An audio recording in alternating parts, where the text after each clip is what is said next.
All right, guys, welcome back to another episode of the Doctor to Doctor podcast. We really just appreciate you for all your support and just listening. Here, we provide you with content and material that would help you further your personal as well as your financial and professional goals. And today, I just have the pleasure of speaking to one of my favorite persons, inspiring young man, Dr. Donclair Brown. Yo, yo, yo, yo. Bro, thank you Pleasure so to be much here. for being here, man. I appreciate you. It's a pleasure to be here. Thanks for having me, bro. And you're Yeah. also one of my favorite people. So one of the things that's interesting is that when I was working at UA, I did internship with you and we worked a lot together and I just saw your love for people, how very intelligent you are, right? And just your craft and how you think very differently and how that also helps you to relate with people. So I really do appreciate you just taking time out to also share your story as well as just share your journey with us. Anytime, anytime. It's been a pleasure. Awesome, man. So we're just gonna kick it right off. I know that you are currently doing internal medicine, right? So I actually just finished internal medicine and Ooh. doing cardiology fellowship now. So I'm in my first year of fellowship at Montefiore, first year of three. So still in it for another 2 years and something, but new life and moving on to, the second stage. Well, congrats, man. I know that you're doing great things in the space, and I know that you will do your best, and excellence is your standard. So keep it going. Thanks, bro. But I want to get down to the nitty-gritty though, because a lot of people doing a program or wanting to do the program, as we Mm-hmm. have discussed off here, people tell you how to do the USMLE, the steps that you need to take to get through the exam, but there's the preparation that happens that's not exam related, that you're preparing for a life in a new space. And that is what I want to get to the bottom of today, right? So if you can just tell us your story and where were you when you decided to move to the US?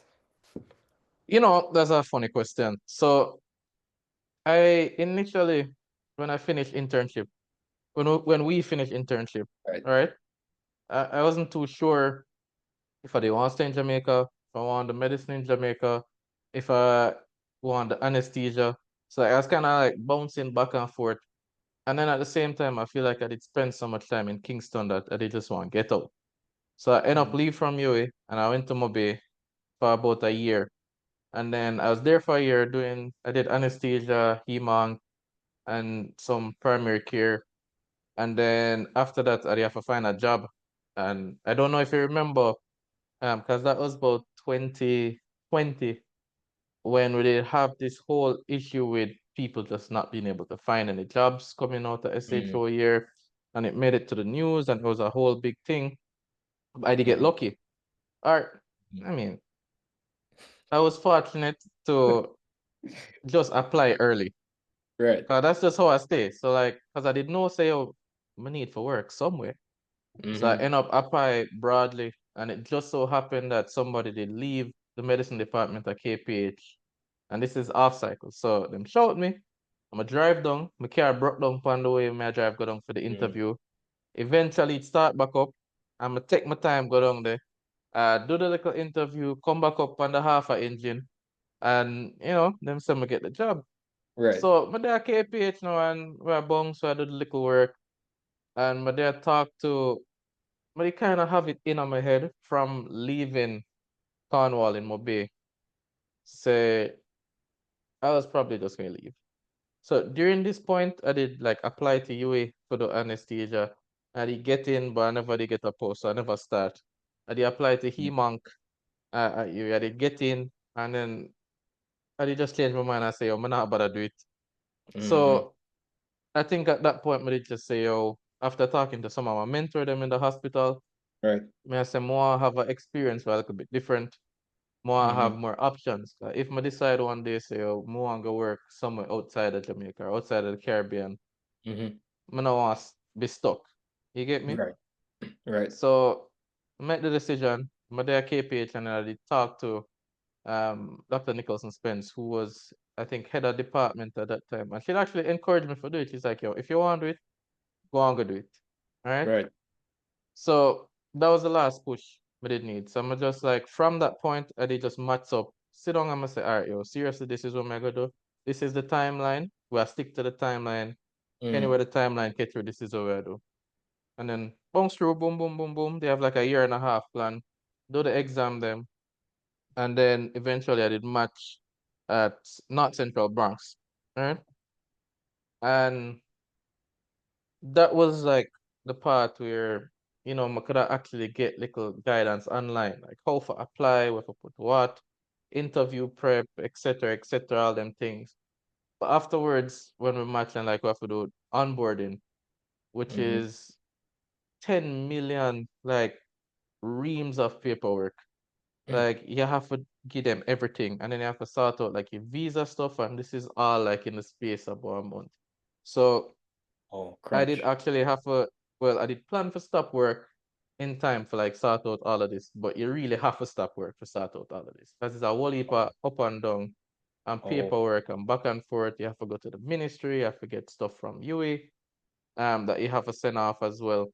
And then for the visa thing as well, I never realized you have two main visas right. that we would use. So you have the H, there's the H1, you have the J, there's the J1.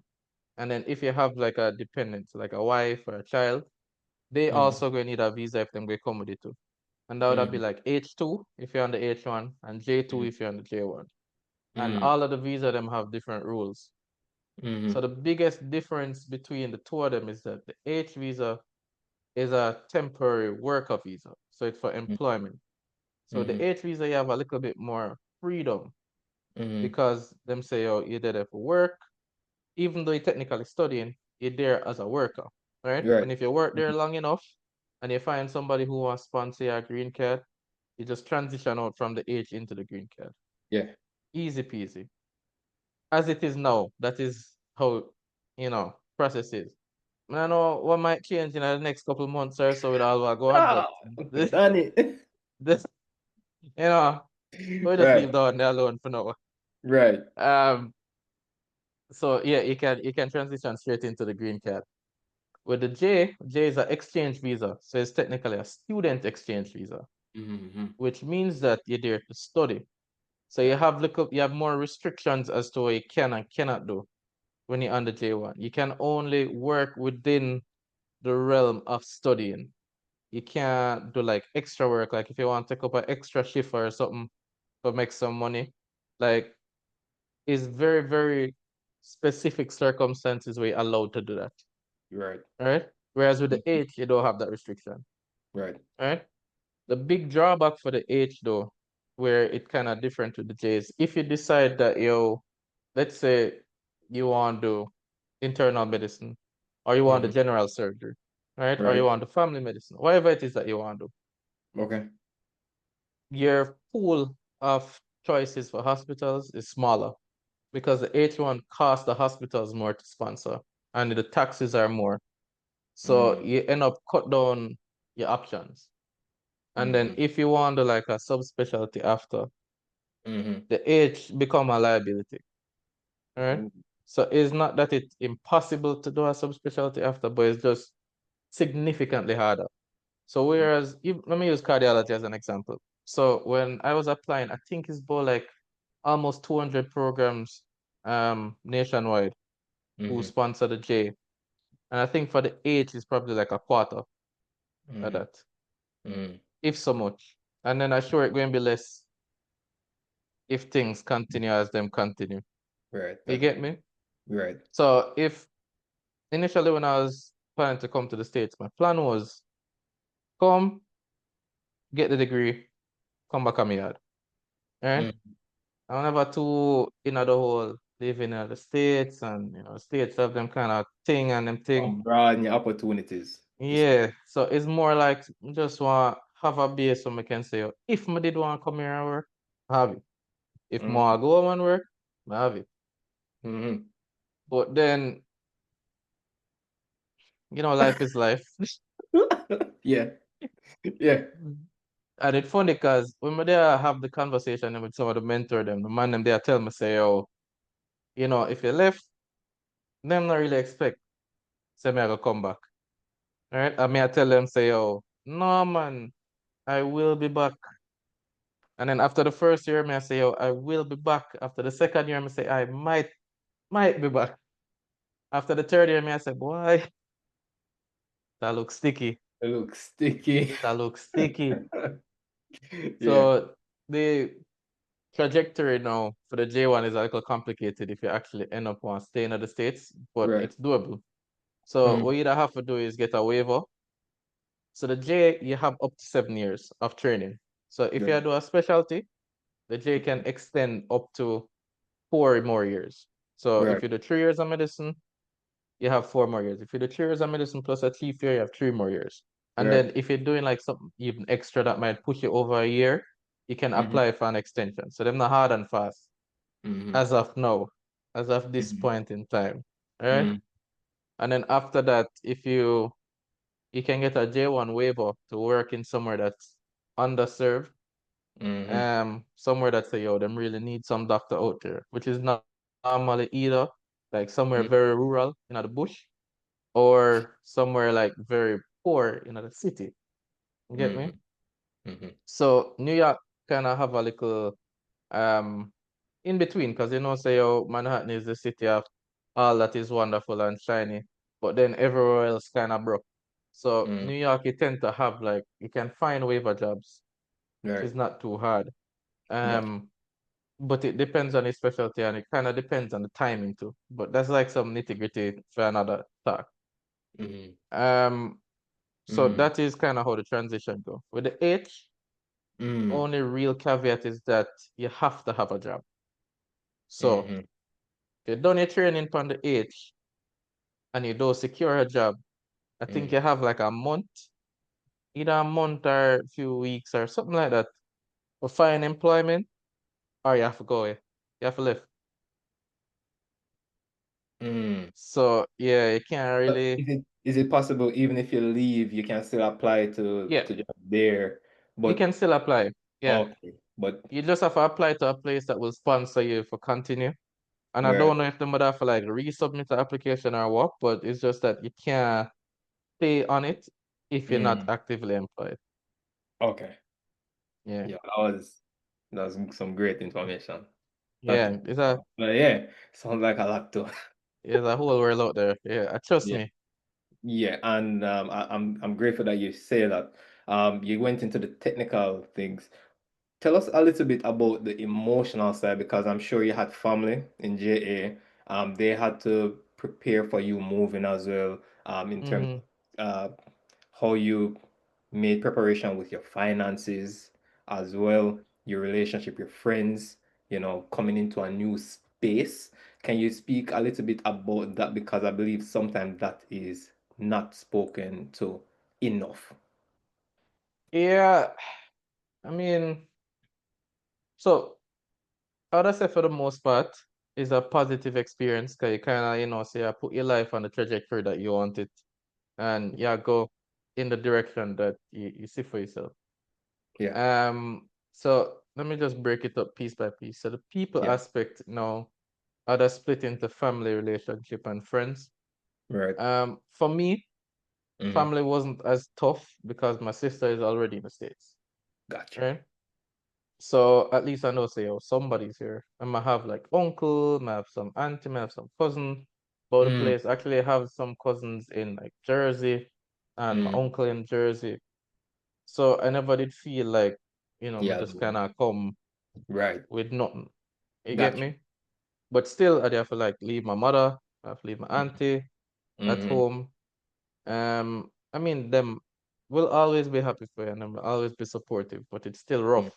And you're Mm-hmm. moving from like being able to see them when you want, or as much as and as little as you want, to Yeah. being limited to like twice a year, if so Mm, much, because it's flight expensive. So just because you have vacation don't mean say must can come home.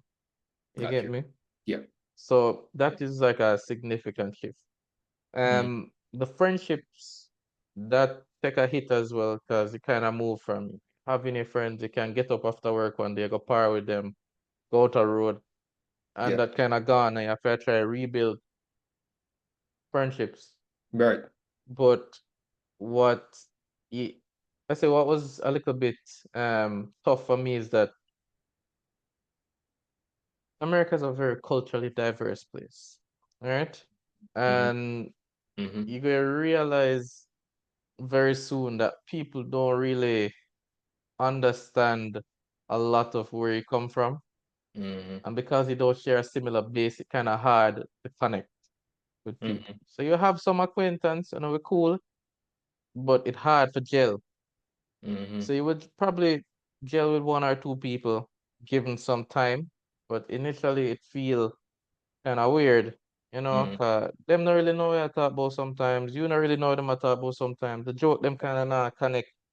They not really Mm-hmm. have nothing but work for talk about as a Yeah. base. Right. So I think that is something that a little bit tough. Over time, I think you adjust to it. I did Mm-hmm. adjust to it. But nothing don't really beat being home and being with like people from the same place who kind of understand food, understand the culture, understand the music and things like that. Um, the next thing or relationships, boy, Mm-hmm. I would say, um, unless you have a partner who is also going to move with you, Mm-hmm. then it going to be extremely challenging. Facts. Yeah, Facts. and I'm not going into too much detail, Facts. but you It can be know, difficult. Very it can difficult. be difficult, Right. in more ways. Not It impossible. might, It's it's difficult. it's possible. So you Possible. might have to burn some bridges. You might have to make some long distance things work. Yeah. Whatever the decision is, like, when I go for like sit down and go through it, and there's no happy decision. Yeah. Mm-hmm. Yeah. So whichever one you pick, you go miserable at least for a point. Yeah. But you'll pick whatever work for you. It just understand says a lot of sacrifice. There's sacrifice in this game. There's sacrifice to get whatever you want in life. Yeah. And them say, oh, nothing worth having don't come easy. Yeah. And it's something this is something I gotta learn. Like I gotta feel it in in your bones. Mm. Say it becomes just like sacrifice after sacrifice. Your first winter by yourself, that is when you understand the true meaning of being by yourself in a new country.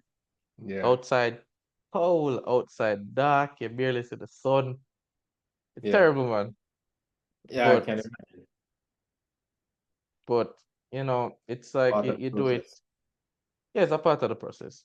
Yeah. And I think one of the big things is just understanding that discomfort is temporary, you know, Mm-hmm. because you must adjust.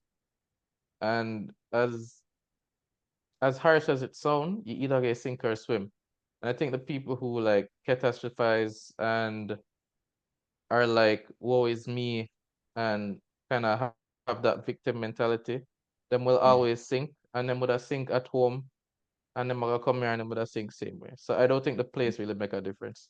So you just Mm-hmm. have to have some resilience and say, boy, say tough that time, yeah, but it tough in search of the goal, and you just have to push through. So I would say some of the winter's been rough. Um, I try to go home when I can.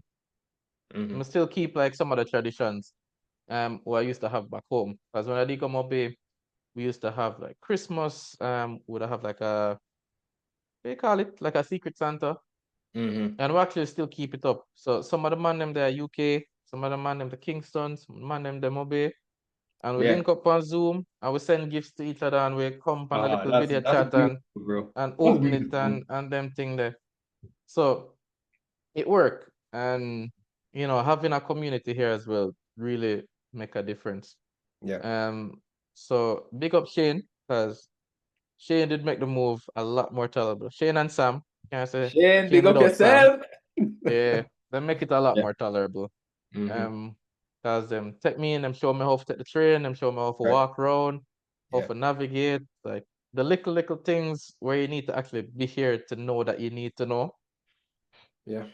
That was good. I'm gonna feel like my sidetrack, but No, you jumping back to great. Mm-hmm. the finances part. Yeah. That was tricky. So the first thing was to try and find out how much money I actually need to move, right? Right. And then compare that to how much money I have. And then even without knowing exactly how much I did need, I realized I never have enough money. So the first thing I did end up doing is move back home because instead of paying like 100 and something grand a month, rent and light bill and etc. Go back on my yard, catch up in the room, and the transition from being super independent, go out when more, come in when more, nobody not ask me nothing. Being back It's you. home with mommy. But You have to do what you have as to I do. say, the theme is sacrifice. Right? You have to sacrifice for the cause. And if you're Mm. not sacrifice for the cause, it's not a cause that you want. You get me? So I did Mm. it and my bunks go home and I try work out the little numbers. So I showed some people who are up here, try to find out like average price for rent. And then say you have to put on like rent money. Then you Mm-hmm. need security deposit, which now Right. you actually don't need, at least in New Mm-hmm. York. Because them passed this new law where the security deposit, the security deposit, not security deposit. I confuse myself. So you don't have like first month's rent, security deposit, Mm-hmm. broker fee. That is what them outlaw. So the broker Mm-hmm. fee would normally be like um a certain percentage of the annual rent, Right. which would end up work out to about a month's rent most times. Mm-hmm. So you end up have to have upfront, but like at least 4 months rent. And Wow. let's say we use an average of like 2 grand, you have to have 8,000 US like upfront, just put on just for paper and rent. And that's roughly like 1.5 mil, 1.2 mil, something around so. Right? Mm-hmm. So man say, boom, this across. We're gonna need to eat. So let's put little eating money Mm-hmm. one away. Yeah, I need to move up and down. You're gonna need to Right. pay a light bill Right. because when you start work, so you're gonna move up before you start work. Yeah. Um, one thing to note is that you have a limit as to how early you can. So I never know that. Right? So I end up buying my ticket too early. And then I Mm. have to change the ticket. Because with the J1, you can't enter the country more than 30 days before whatever the start date on your contract, let us say. Got So you. like some of the programs will put the start date as like when you start orientation. So if you start orientation like June 26th, then we Mm. put start in June 26th, in which case you can enter the country from like late May, May 27th, May 28th, whatever. Mm. If them put July 1, which is the universal start date, right? You Mm. can't enter before June 1, Mm. right? For H, I think is a week or 2 weeks or something like that. H is even shorter.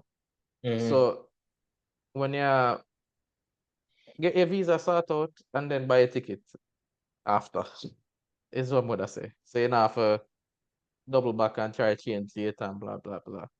Got you. Another expense that you end up have that I did predict from before, and it wasn't like a smart financial move to make, is that my car did just give up on me. Yeah.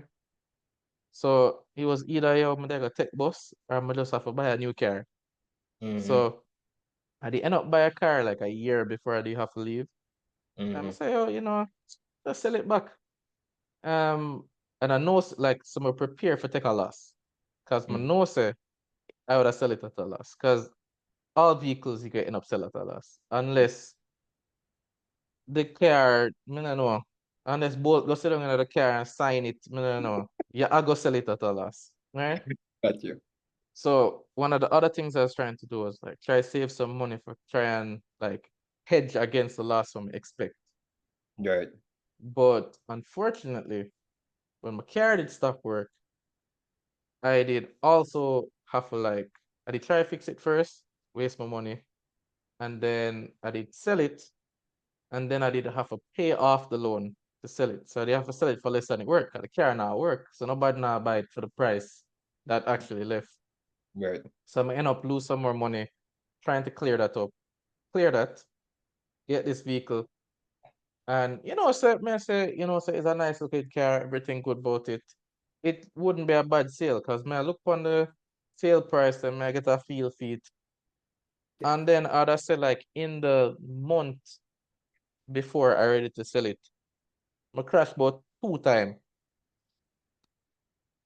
The first time, I'll never forget this. I swear say if I did ever believe in a hobby, this would have be the time. I drive down I think Washington Boulevard or Dunrobin or something like that. Some mad 11 o'clock at night. I'ma see the dog, I see the dog over the next side. I let the dog see the van and just jump in front of the van when I drive down. The whole of the bumper gone. Sorry. Yo, That's crazy. I couldn't even stop. Me at them place ain't a two stop at night, Mm-mm. So anything left a road, left a road. So when I actually like drive go on, I'm afraid them, right? Mm-hmm. Drive go up there, I'm look on the front of the car, I'm say, Jesus Christ. Anyway, yo, there's a body man. We're out near half a tree. Can't remember him name, man. Near the National Bakery. Big him Mm-hmm. up anyway him there. Alright? Mm-hmm. Him sort it out. Boom bang bang. Alright? And then we say, good. So the car upon sale, thing look good as new. Alright? Right. And bunks go down a town now one day. Mistake number one. Right? I never go downtown. Downtown is just a nightmare for drive. Right? Especially like down a market side. I say, go down there. I'm in at the parking lot. And about 3 car in the parking lot. 3 car. Mm-hmm. So me and mommy I pull out now, I mean, I know where this girl come from. Swing all the way around. Come driving at the side of the van.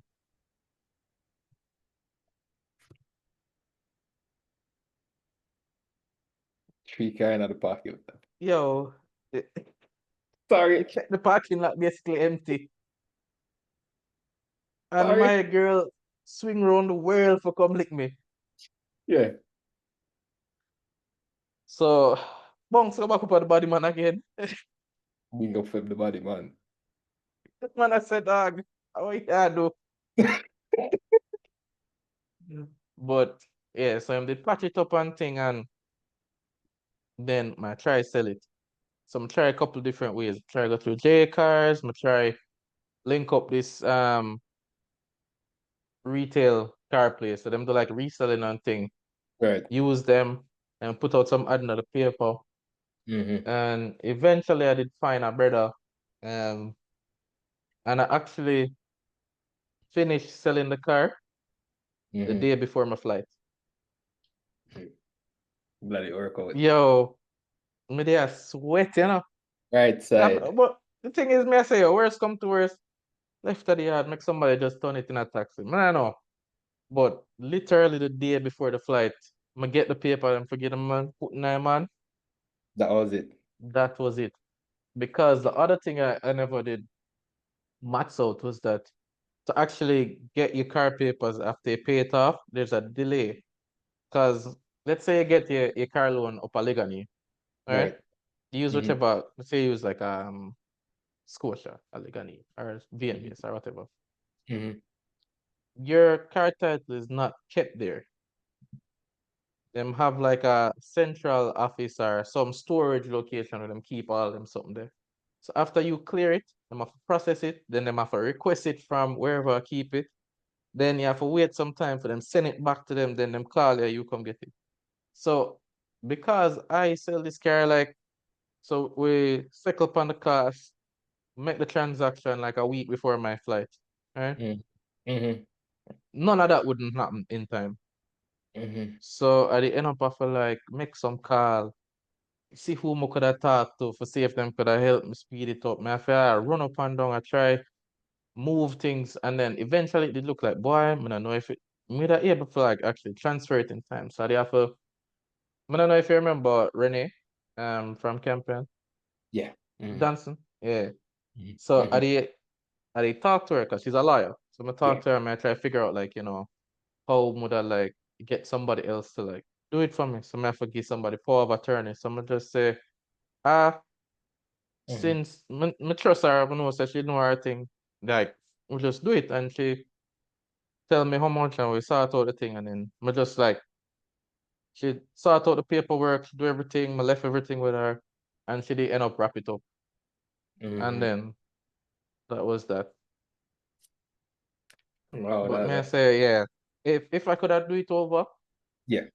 um, I think I would have still buy the car, Yeah. knowing that is a bad idea, but just I think sometimes in life, after you struggle long enough, you just want something for yourself. You want to treat yourself with something nice, even if you know say it don't make sense. I think it's just that was an emotional buy. I get you. Yeah, because as I a get youth you. growing up in the ghetto, take bus from me like 7, 8, Yeah. you know, so want something nice. Yeah. Um, I would have definitely said it earlier though. I All right. think that is something that I just sell it earlier and just figure out The move. walk, take taxi, take bus, like it no matter, but like peace of mind of having that out of the way is Yeah. invaluable when you try to sort out everything else. Got you. Yeah. Got you. So what I'm hearing is one of the things that you ensure that you do is plan your route, plan what you're doing, make sure you have deadlines, and give yourself Yeah. time just in case a dog run across the road. Please. Amen. That is it. That is it. All right, cool, man. Now there are a lot of gems. A lot of gems, but I love that. But tell us about when you actually get there. I know you mentioned Shane, big yourself. Um, Hmm. and one of the things that I love that you said is having community. And not everybody will have a auntie or a sister overseas, but retaining certain friendships that will definitely build you and you can support. Because I know when I came here, there were key persons who I had to interact with, can call anytime I say, yo, I just say, yo, when the US is not a bed of roses, you know. Yeah. I reach here, one thing I realize, like at home, people will help you. People will see us Yeah. help you. Here, people not You're on really your ready own, my to help general. you. No, Nobody man, now you're there hold on your your own, hand, my G. right? So I think it's very important to nourish important relationships, to keep them and keep nourishing them, as you said, like with your Christmas thing, where you Hmm. call people and you still make people feel important, to make people feel loved, and you're a part of a group. I think that's very important. So I really appreciate you saying that because people get lost in the work, and then you forget say, oh, I'm here because I want to build better relationships or be able to have the freedom or flexibility to have good relationships later on. Yeah. So that's I think that was important. In regards to Yeah. oh, go ahead. Hmm. So yeah, just for Bill laugh that, like when I did just come, Mm-hmm. um, so I know Shane from high school. It just Mm-hmm. so happened that Shane did live in Queens. I never even know Shane in Queens. Mm-hmm. Um, and then I couldn't move into my place yet because it was too early Mm-hmm. and them never ready. So let's say my moving date was supposed to be June 13. Mm-hmm. Then they get delayed because it was a new building. Them I try sort out blah blah blah. So them say yo, them can't like give me the key till like a week after.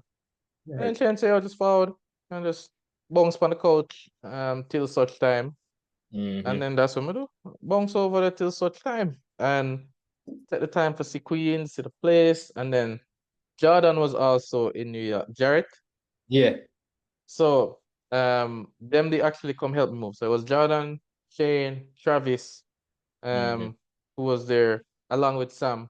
And Mm-hmm. well, I would take the train with my things them and I bounce through the train with my fan and the suitcase them. And no furniture no in there and them come sit down in there with me and Bam. that's Bam. yeah, that is it. Tell you. Real community that. So Yo, that was the anybody who community, will sit man. down on a Hardwood floor, I would floor with you. Real friend, real people that. Real people. Yeah, man. So I appreciate them, honestly. And as you say, like America is a big place. And the Yeah. man them will see you out the road a breadway and not batter eye. Mm. Yeah. Nice. So let's go. Let's touch on the program itself. You've given Mm. us a lot of info, a lot of gems, and leading up, and I appreciate that. A lot of people Mhm. don't talk about that. I appreciate that.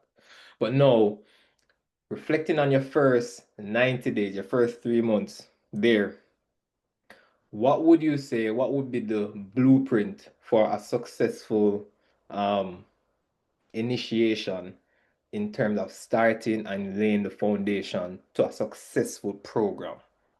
What are the key things? Mm. You know, funny enough, I don't think you take nothing like above normal. Mm, That is to say that whatever attitude you've been using to work through life in general, work. most times that's what you're going to default to when Yeah. you come here. Even if you try and do something different at the start, always default back to your base. Right? Mm, One of the things that it really helped me is that I just understand that this is different. Right? I know it's a different space. I know say I don't know how things work. I don't know the people. I know how to get around. I know say I'm fresh. And then mhm, I always default to, if I in a new space, is for just look and listen more mhm, than talk, you know?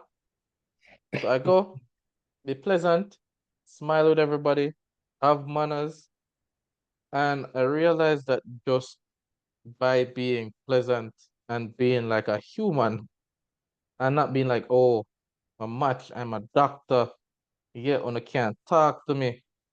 Just by doing that, people are willing to help. Like people will look out for you. And then we say, oh, you know, you see that one there, look out for that one there. Cause them not stay good. Right? Oh, you want good food? Don't go this up. Go to place round the road. They still have the good food. yeah. Like, and then the first thing I think that's important to learn is the culture of the hospital that you're in. Before you even start think about like trying to learn all the medicine you can learn. Be the Mhm, brightest you can be. Because you have years study, years to read. So the mhm, first thing you need to do is to learn the culture. right. Once you learn the culture and you understand where you fit in the team, Yeah. I think then you can figure out how to work. And one of the things that was really beneficial, I think, when I did start, so our chair of medicine is a cardiologist. His name is Dr. Felice. And him have like this pyramid that he use of success. And him break it down into year one, year two, year three. Year one, you try and learn as much as you can. Year two, you try and explore and see where your interests are, try to do little research. And year three, you're in charge, right? So this is refinement. This is when you look at studies and you can say, all right, try change practice. Yeah, try like lead. Um, Yeah. Granted, like there's a lot of other stuff that him put in there. Mhm, But there are a few things that him said that really stick with me. One of them is to always stay hungry, which mhm. is something that you do very well, right? Yeah. You stay hungry, stay humble, and just understand that there are people who know more than you. Um, Even if you've been practicing, because I was practicing medicine. I graduated 2018, right? And I Mhm, start in 2022. So I work for 4 years. You have someone just come out of med school who would be like my senior. And mhm, just because I know a little bit more than them, don't mean say I'm for sure them up or don't listen to them. Because you can learn something from everybody. mhm, Not all of them will be good, true, but you can learn something from everybody. mhm, So stay hungry, stay humble. And other thing him say is to always ask, not for feedback, but for coaching. So mhm, there's a slight difference. The mhm. Go ahead. feedback is going and saying like, yo, how did I do an X rotation? Coaching is what can I improve based on our interactions? Tell me what I can do better, right? Got And when you it. ask them that, like it actually forced them to not be like, oh yeah, you did well, just read a little more. Them have Mm, to like actually think and say, you know, mm, I really like how you do this, but then maybe you can try and do this a little next time. And Mhm. then you do that with every single time you rotate with somebody, all right? Keep on doing it. And then I think with continuous feedback, you end up like mold yourself in the direction that you want to go. Mhm. Um, One of the other things is that, I mean, I think Jamaica now moving more towards like tech. So you have Mhm. more computers in the hospitals, you have like the electronic systems. I'm not 100% sure like how it's set up now because it's been a while um since I worked there. But I was moving from paper and pen and I scribble word and I pretend like me I write real things. So like we actually have to come there, we have to learn how to navigate the computer system, learn how to type, learn how to use a different box them. Right. And that is an ordeal in and of itself because it is so much better for patient care, Yeah. but it does make the work a lot more intensive and it makes things take a lot longer. So Mhm. whereas would I just say, oh, boom, come in patient with a docket, this thing. Read two thing, it not have Mhm. much information in there. That is it. Right with little two thing it done. Can't do that. Mhm. So you have like you have to look through all them history and then none of it can be lost because all that is electronic. Right. So you have like 10 years worth of information where you look through. And then them have this thing where it link to other hospitals. So if them go one next hospital that use the same record system, you can access them records from over there. So you look through for them records Mhm. for the last 10 years. You look through 10 years worth of records over there. So and you have to Mhm. formulate all of that in a one thing. And then you have to type it so it makes sense. And they also have to understand that the system in America is different, where after you make every note, people have to go through and bill so that the hospital can get paid. So if you don't type something the correct way, how them want it, you have to change it. And they might call you up and say, yo, when you write this, what this did mean? You have to be specific. So when you say the potassium did high, why was it high? And then you have to go back in and put in a documentation and say hyperkalemia because of iatrogenic or due to acute kidney injury or whatever it is, so that them can bill it specifically. And then Mhm. because of that, it end up like make the notes like very bloated Mhm. because you have to put so many things in there. Mhm. So as I said, that part you learn continuously through your first year. And Right. then you get used to it by like few months time. Mhm. And then it become like second nature. And then at that point, like my strategy will be different from my next man's strategy. Mhm. And I mean, I feel like it worked. That's why I Mhm. use it.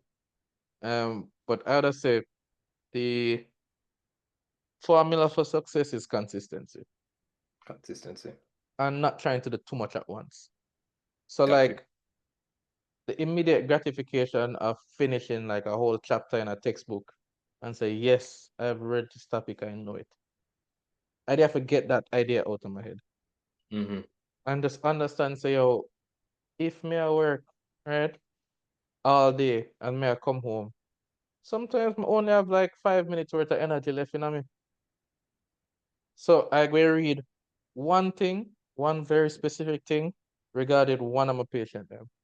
And if I can do that every day, and that's Mhm. 3 years worth of one thing, then I cover a whole lot of things. Make a Get difference. me? Consistency, as you So say. just like consistency, do a little every single day. Right. And that allow things to stick a little bit better. And people will see and be like, oh my God, how you know all of them something there? And it's just like, it's not like you know a lot of things. It's just that you've been doing so many little things that them eventually them add up and you get very comfortable. Yeah. And then you can kind of elevate how you think about things, how you approach things. Mm. Yeah. That's always. And the last thing I'll say is Yeah. that what you have to adjust to is you don't have early days. So you reach work early, Yeah. and depending on the program, like your start time will be different. So my program would it start, I think it's 7 o'clock. And if you Yeah. start 7 o'clock, that means you have to reach work before 7 o'clock. All right. Mm. So in your mind, just have it say you have to reach work 6:50. Mm-hmm. Cool. Some days, I mean, I'm kind of changing how they structure it now, but some days, like on the weekends, where would they work like one man down. Mm-hmm. If more done work early, right? I'm more say I'm a patient them early. Would I reach work like some mad 6 o'clock, some 5:45, right? But no Mm-hmm. matter how early you reach, you not leave work early. There is no early, right? So you're there until Yeah. work done, which is a big Right. difference from being home. Mm-hmm. Some of the programs you can do call and stuff from home or but especially I can speak for medicine specifically, it's very, very uncommon. Right? It's such a busy service. The calls Right. will be in-house. And Mm-hmm. even when you're not on call, like you're just expected to be there until the day done. Some programs actually start from like before 6. So them expect you to reach work like 5:50 on a regular day. Yeah. And then you go through your day and then you end at whatever time your day is supposed to end. You sign out and you go home. And it's slowly but surely wear you down. I You can start imagine. get tired. And I think that was one thing that was a rude awakening. Because we used to hear them man here complain, say, oh, they have a busy call, we get 4 patients. And I say 4 patients, we are complain about. Without a KPH, a bus like 33 patients in the night. Just Yeah. a pa pa pa pa pa pa pa pa. And then just drop down after that. Yeah. But what I never realize is doing this every day, Mm-hmm. early days, some days you leave 5 o'clock. When you're on call, cause we never do 24-hour call. When you're on call, you left work like 9 o'clock. All right? Mm-hmm. Yeah, come back the next day to 6:30. You don't really have no life because you have to move in between work and home. So you have to travel, go home. Supposedly you go bed and eat. And by the time you do that, it's time to go sleep and wake up. And you do Yeah. that 6 days a week. Mm-hmm. Sometimes you might have a weekday off and you do that every single day for the year. And you realize, say, boy, at some point you just feel like you just can't go no more. Yeah. Yeah. So just it's different. I mean, it's doable, obviously. It's different. And I don't think residency anywhere is going to be fun. Yeah. You're going to have fun times and you have fun moments, but you still work and it's still hard. Yeah. But as you say, nothing hard is not worth Sacrifice. sacrifice. Yep. Amen. Mm-hmm. Said by Pastor Brown himself. Bro, thank you so much. You've hit every nail on the head. Pop, pop, pop. Yeah, no, I appreciate it. I have nothing left to ask. The only thing Amen. I probably will ask is if you could give yourself, like, looking at you starting back from ground zero, what's the Hmm. one thing, based upon everything that you said, that you definitely tell yourself starting out?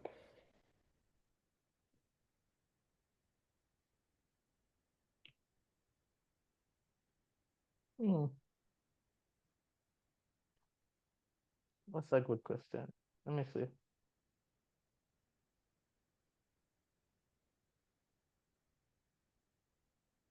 I would tell myself to,